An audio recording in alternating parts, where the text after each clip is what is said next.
We're so glad you're here. We believe in bringing in experts to inspire and to educate women so that they can live empowered, fulfilled, and successful lives. When women support women, we change the world. Here we go. You're going to love this program.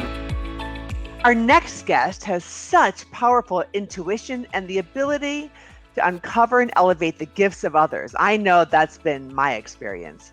With over 25 years of business experience, she's an expert in the area of executive performance, relationship building, and team empowerment. And she continues her work to support in the transformation of men and women in the workplace through a weekly YouTube show, an Apple podcast called Warriors at Work. In fact, her ultimate vision is to create a band of warriors in the workplace who are ready to go from predictable to the potent. Our guest is Jeanie Coomber. Welcome, Jeanie. Thank you for having me. I'm so excited to get into this conversation with you both. Always a great conversation with you. Well, there's a few more things I want to tell the audience. So as a world-class executive coach, Jeanie's mission is really to unleash the greater consciousness and joy in others that's only possible through the act of what she describes as stirring and releasing your inner wisdom and to become the master of your own life, which I guess is a great title for Jeanie then is Chief Empowerment Officer. So whether she's interviewing a CEO or a subject matter expert, speaking at a conference or facilitating panel discussions, or coaching executives, Jeanie is known for being contemplative, captivating, and direct, which we love. It's kind of a high bar already, Jeanie. So let's jump into Looking this. around like, who are you talking about? Right. So we love to start these conversations out talking about journey. This year, our theme for the Women's Forum, as you know, was designing and living your brilliant life. I think when I think about your journey, your path has been anything but linear. So what has been that inspiration for you for your path, and how have you decided to move down that path and where to shine your light for yourself and for others? I think the first thing that comes to mind is I never just rested on my laurels. I'm very self-made. That's my mentality. Everything I have, I've created. I also got certified before it was a sexy thing. So I've been coaching for about 17 years and left a very successful career in financial services, ran an account management function. And I just was somebody that have this insatiable curiosity for things, much to my husband's chagrin. I am constantly asking, what else, why, where else could we step more fully into something? So I'm somebody that just I've never hung back and coasted. It just never, ever, ever did that. And I also really harnessed pain and loss in my life and put it forward as, what is this going to teach me? And then also, how can I be in service with this wisdom to other people? So I think this is like natural curiosity and energy about me and matching it to this desire to help people. I get such a thrill when I leave a conversation and I've helped somebody move the needle on a decision or step more fully into something or overcome a moment of self-doubt or self-critic. Like I get such a thrill. I feel like that's what I'm supposed to do while I'm on this planet, is ignite that in other people. I love that. And I love what you had said, that coaching is what you like about it is that it's forward thinking. I never really thought of it that way, but that is really exciting about what you can help create going forward. Yeah. I mean, one of the reasons why I was attracted to coaching versus my mother was a psychotherapist, and she was like, Jeanie, just go back, get your MSW. We'll go into practice together. I was like, I don't want to be looking over my shoulder around where I've come from. I want to work with people that are looking ahead and where they want to go. And how can I play a part in helping people really identify what makes you so powerful and unique in the world, and how do we position you for things? And that's really the essence of what a coach is. And that's certainly my whole MO in doing what I do. It sounds like something that's resonating with me is that you live outside your comfort zone, and that's where you're most comfortable, and that you help others push through their complacency and their own comfort. Is that accurate? Yes, and that is you have to be careful walking that sometimes. Right. But I'm somebody who hates roller coasters. However, I'm somebody from a professional development standpoint. I'm always thinking, where else have I not gone? Right. What else is there for me in my journey, in my life? I'm incredibly conscious to how I show up in my life every day. And so that when I'm in a coaching conversation, I bring that same sense of consciousness into conversations and not just look at it through the lens of here's your role, here's where you want to get promoted, here's how much more money you Mm. want to bring into your business, here's how you're going to lead an organization globally. All of that's important. However, you got to do the inside work to do the outside work. And so I really bring a lot of that consciousness conversation into whether it's interviewing people or doing one-on-one coaching or any kind of group dynamics. I am unapologetic about asking the deeper questions around what makes you who you are. And I think So that's so important. important because a lot of times people don't know the questions. They don't know to be prompted in a certain direction. So having that kind of support like you offer, I think is priceless. It's also giving you permission to be human.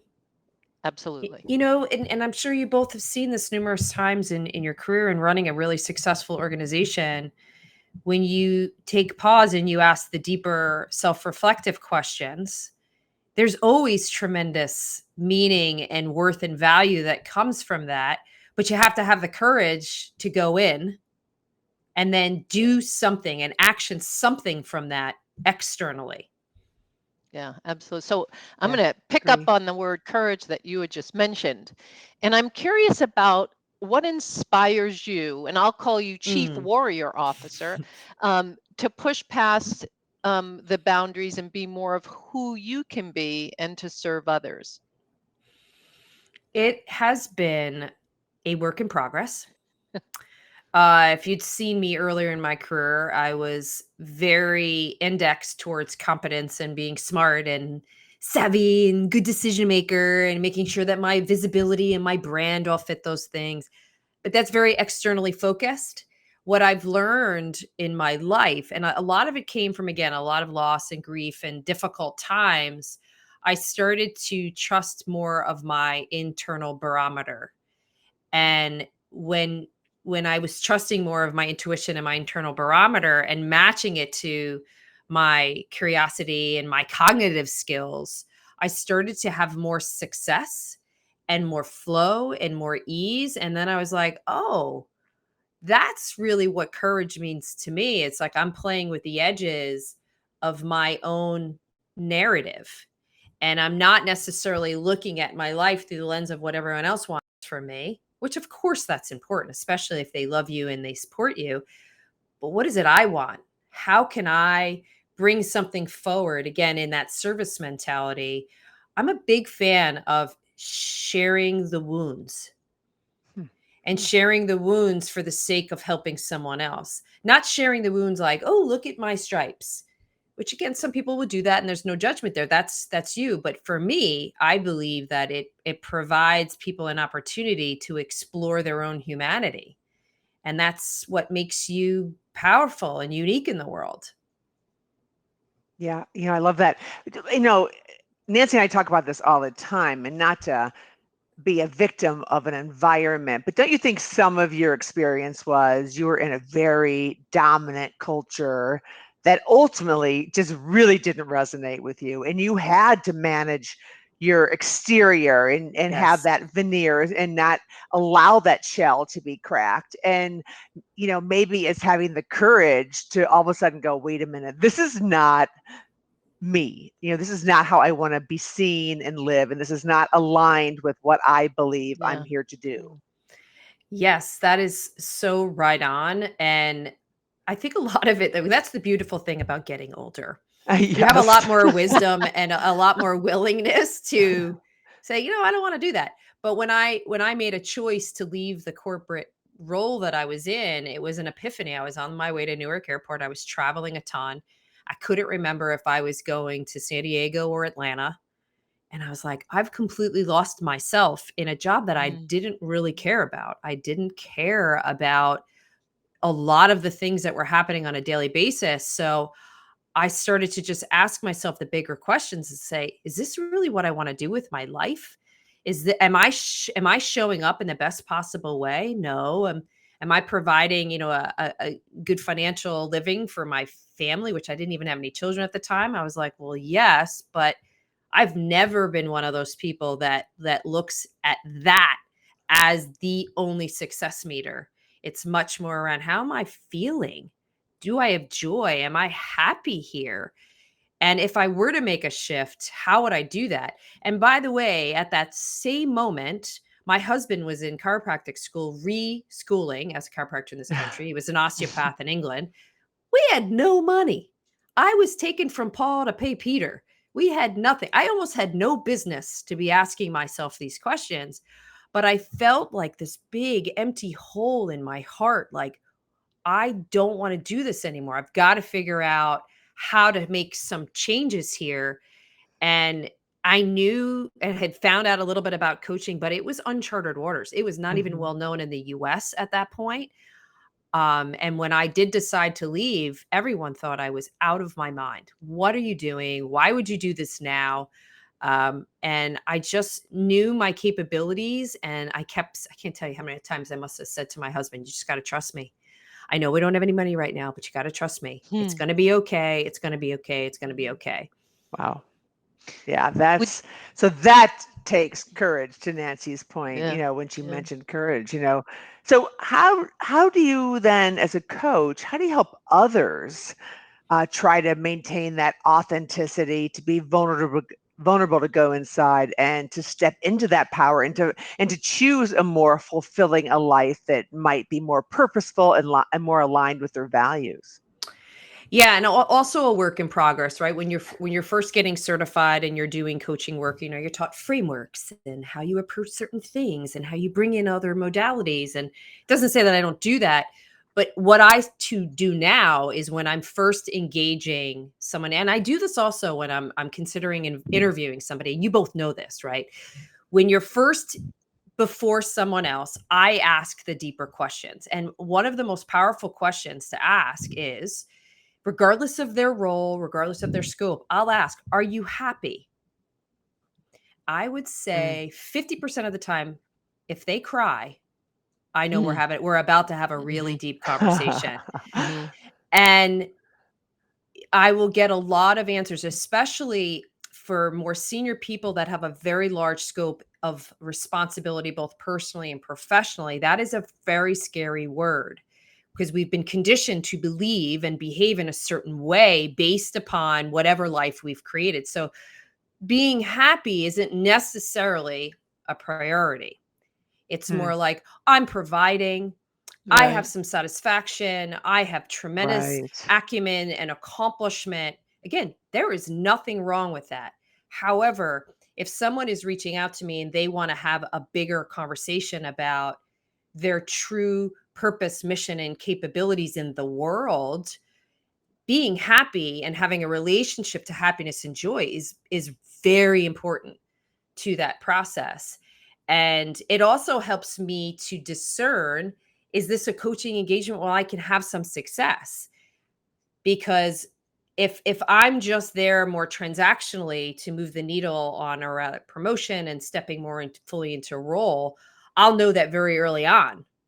And I might say, you know what, that's not the right kind of coaching for this person. Let me give you somebody Hmm. who might be a better fit. Hmm. But if they're willing to explore the bigger questions around their humanity and why they're here and what they're doing and how that definitely relates to how they show up in their career and running their organizations, then I know we're in it. And I think the pandemic gave us permission to play in that space much more Yeah. deliberately than we gave ourselves permission to do pre-COVID, because obviously we were dealing with a significant life event that affected all of us and challenged us personally, professionally, emotionally, in ways that we've never ever been pushed before. So I feel like there's more permission to talk very openly. I mean, I use words like are you an intuitive person? How do you know? Give me some examples of that. Um, Asking the easier questions would be, so give me some examples of when you've had key accomplishments. How'd you feel? People can fire that off. But when you start asking, well, tell me about a time where you sensed and felt your way through an interaction, and how did you listen to your intuition? You were making those decisions or you're making recommendations. That's a very different conversation. And there's a lot of places you could go with that. It's interesting as you were just talking about that and about, our happiness and stuff and all the business acumen, the power and the wealth and, building your, finances and all these accomplishments. That's external. But I think about, the internal, the soul. And I appreciate when you say that asking, are you happy? Can strike a chord with many people, especially those in the C-suite, because I think for me, that also speaks about your soul, Mm. and gets into the depths of that aspect and that level of happiness. Yeah. And soul can be a very scary question Totally. to I a would. business person. However, we know the more you're willing to ask those types of the calling questions, like when you feel your way through a decision or you feel resistance to a decision, but you're doing it anyway for the sake of whatever intellectual decision making skill that you also have a responsibility to do, that tension's a powerful conversation. And wouldn't it be an incredible world if we could use soul and strategy in like the same sentence? Or we could use intellect and intuition in the same sentence? Because it's very present, but it's not something that we speak about very openly. But that's the kind of world I'm trying to create, is like as we're making decisions, as we're running organizations, as we're living our lives. That to me is the real power that's available to us. But it's a choice. You have to consciously make a choice that you're willing to do that level of work, because we know it's not always easy, right? But we're all in the same transformational space. We're looking to expand our capacity in the world and affect more people's lives in a really positive way. And if you're willing to do the work, that's going to add more fuel to that transformational space. Yeah, I Absolutely. totally agree with that. And I'm curious, something that is kind of in my mind right now is the term servant leader, which is something I associate with you. And I'm curious, you are so accomplished in so many ways. What are some of your biggest challenges, Jeanie? Boy, there's a laundry list for that one. The biggest one I struggle with, this is an everyday thing. I am not patient.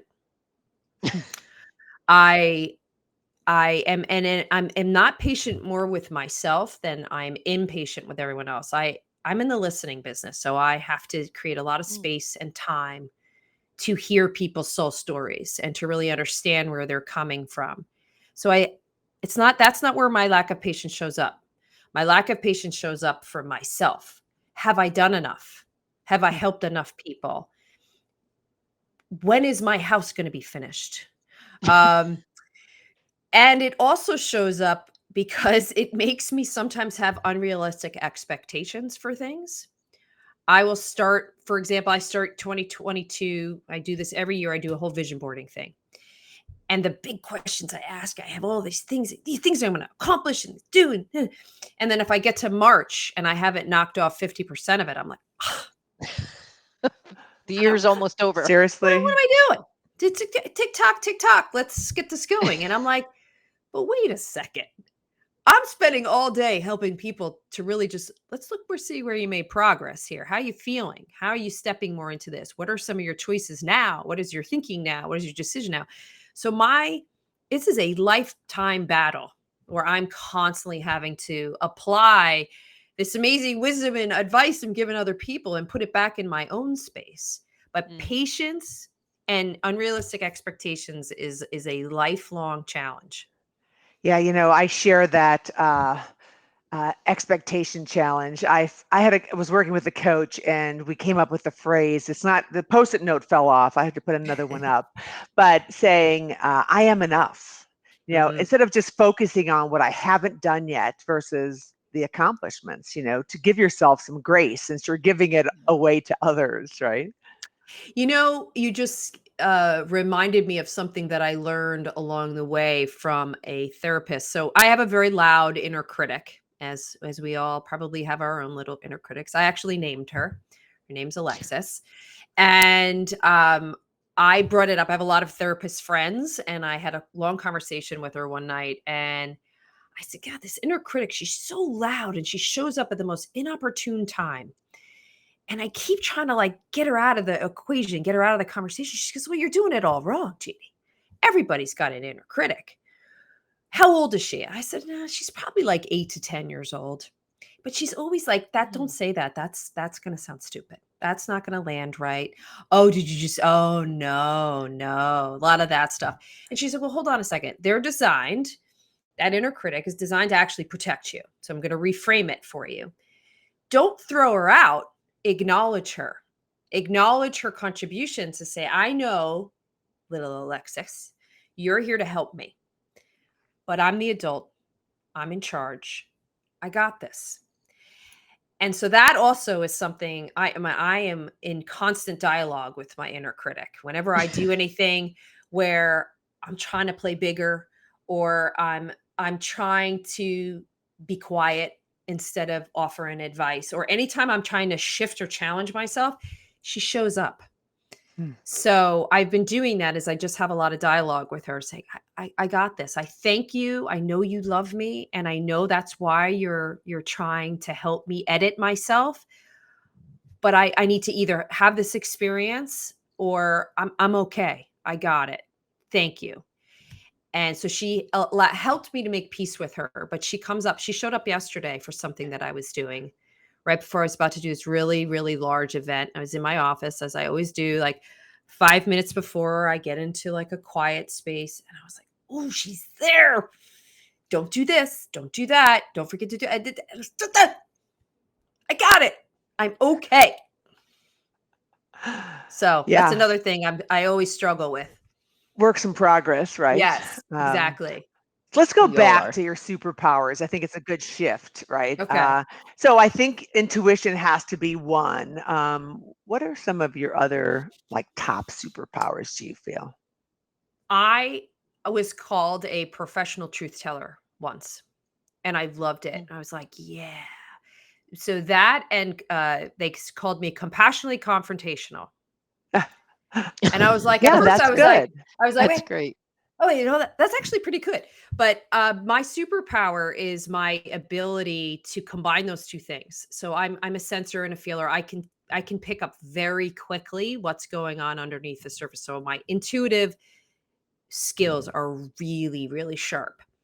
And I use that with my cognitive skills to frame things for people so they can hear the truth. And Mm.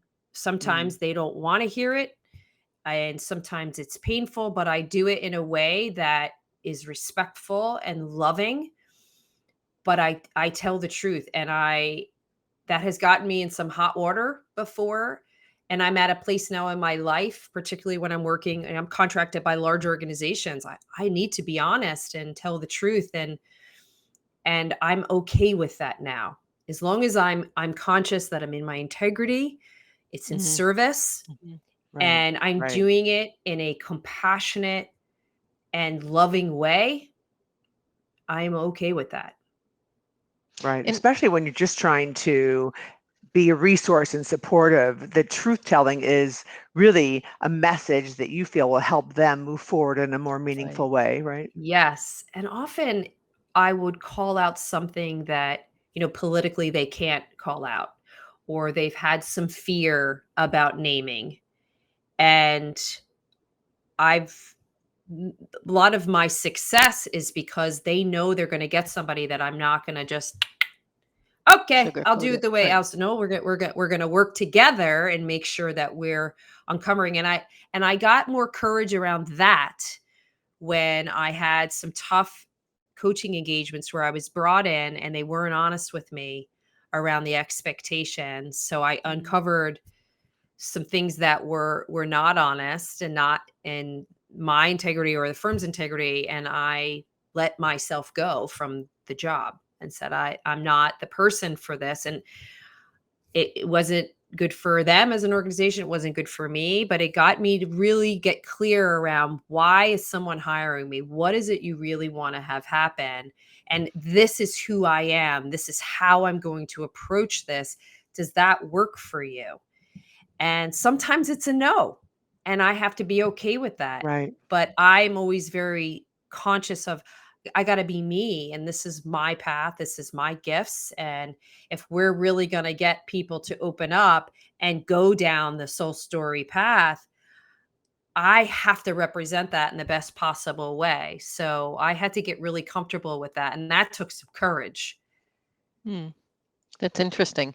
And I'm thinking about what you mentioned a moment ago, that sometimes you deliver messages that are, really hard for people to hear, but they come from a deep sense of caring and compassion and truth. And I'm curious about, do most people take time, like, you know, uh, to digest that when it lands, or is it just, do you find that many of the people that you coach are like, oh, yeah, I Mm. see that. Most people are not surprised. Mm, They knew it was there, mm, because it's often something relating to their leadership style, decision making, or how they're doing what they're doing that's disruptive or that needs some adjustment. It's rare. I mean, I can count on one hand in 17 years how many people that were like, "What is this?" I had one right. person punch the desk. One person. Generally, people are like, "Yeah, I knew that was there. Yeah." Hmm. And what I do, and any coach will do this, is you're helping them figure out, what do we do with this now? What does this really mean? And how do we capitalize on your genius Right. so that this Right. is less problematic, Right. but that you have Right. consciousness into it. It's not like a fix, because sometimes it's very much who you are. And like, how do I move some of these behaviors based upon these conditions? But like, let's dial up when you're at your best, because if you can lock into that, this is going to be less of a problem. Hmm. Hmm. Yeah. So, so talking about dialing up, I'm going to take the opposite of that. So Uh-oh. you give so much of yourself through, your coaching, your podcast, your warrior community, and of course here to us at the Women's Forum community. How do you bring it down for yourself? How do you practice self-care, and what Mm. brings Jeanie joy? Well, here's something that always shocks people when I say this. I'm actually introverted. I have Really? I am. Sorry. I know, right? But Not sure I buy it.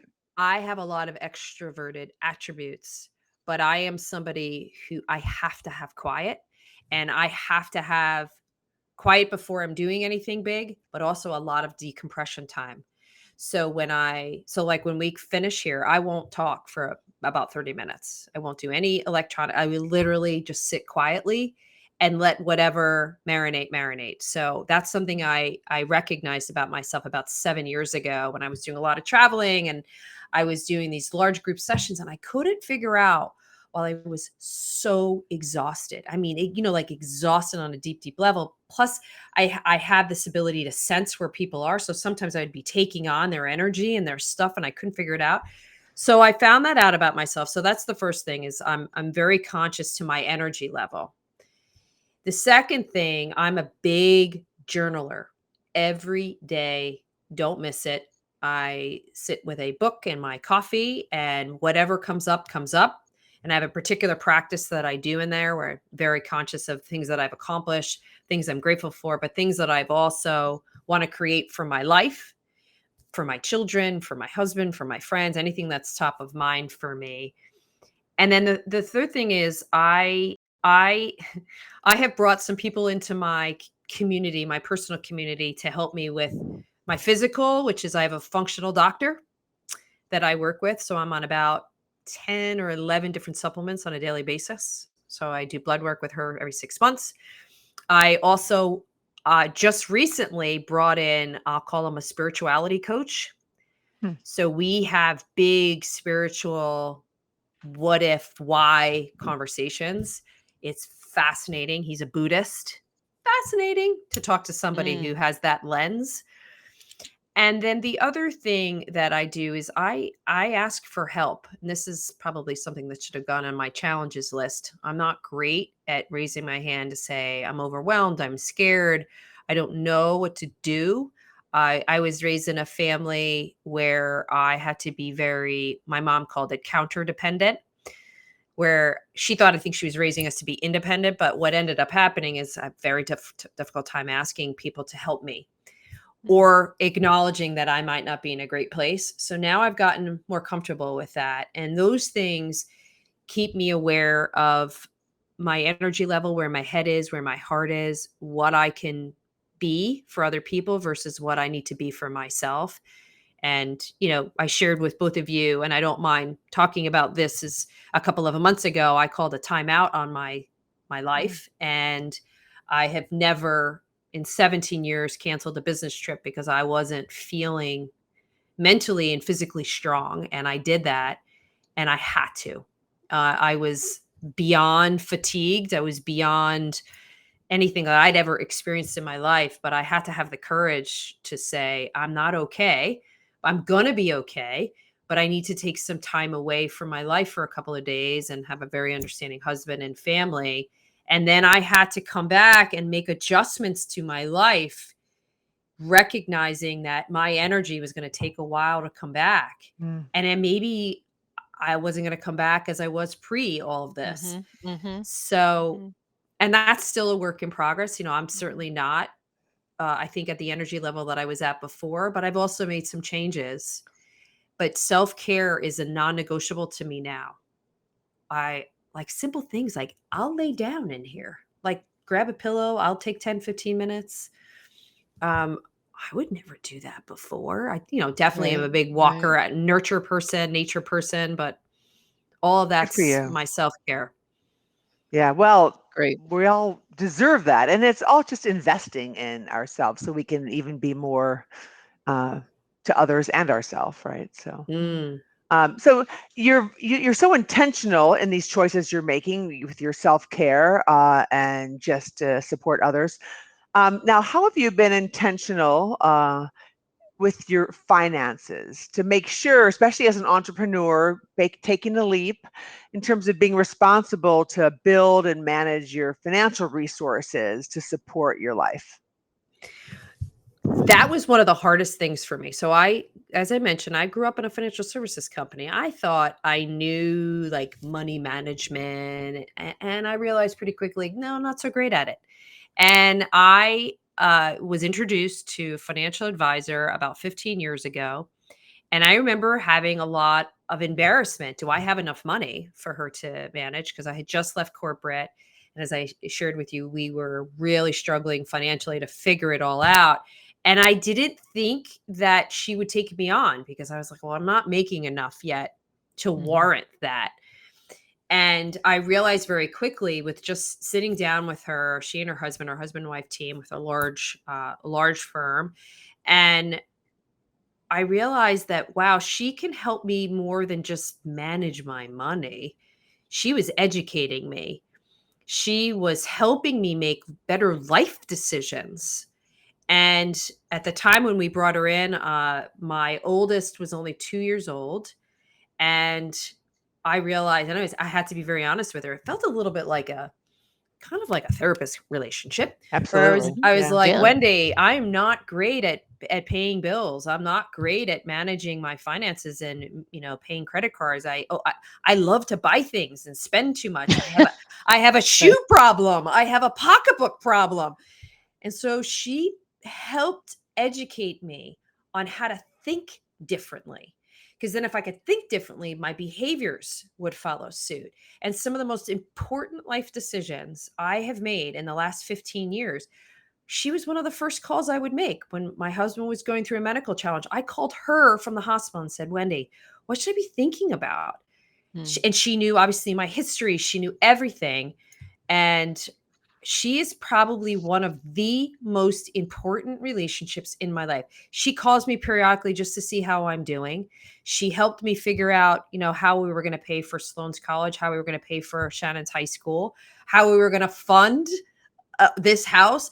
What are some of the entrepreneurial decisions that I need to be thinking about from a financial? And I didn't know anything, Right. anything. She is an amazing human being. And I think of her almost as an extension of my nucleus. Yeah, those are the kind of relationships when you are in this business that are so fulfilling and meaningful, because ultimately it's not just about the investments, it's about fulfillment, legacy, living this brilliant life. It's so much more, right? And so tapping in and helping a client more broadly is really, I hear you, what it's all about for us as well. Yeah, knowing that somebody has your back, I think is, how we, our mentality for Yeah. anything in their financial life. You're both thinking for your clients. You're helping plan for things that they haven't even thought about yet. And it's just so important. So important. Yeah. But Jeanie, before we wrap it up, we're always curious. So what's next for you? The question that I'm sitting with is, I want to bring this Warriors at Work conversation, everything we're talking about here right now, to as many people as I possibly can. So, in what format should that take? Mm-hmm. Is it smaller, digestible things? Is it a broader audience? Is it a broader stage? And can I really help people on that level make changes to their soul and their life story and their careers? And can I do it with the love and the humor and this compassionate, confrontational style mixed with truth telling, and be in service on that level?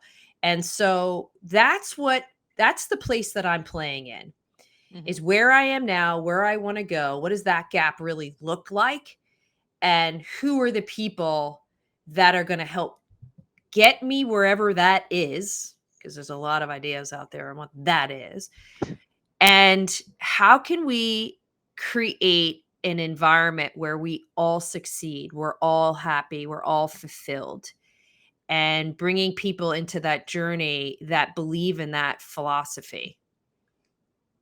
And so far, very good.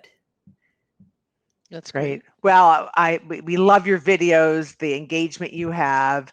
You have a real consistent message and flow, and we so enjoy being part of it. And we can't wait to make sure that we share some of those links with our audience as well. So thank you so much for spending time with us this afternoon. It's been wonderful. Thank you, Barbara and Nancy, for asking me such incredible questions where I get to reveal a little bit more about my style and heart, but it also tells me so much about the incredible work you're putting out into the world. So thank you for all that you're doing every day.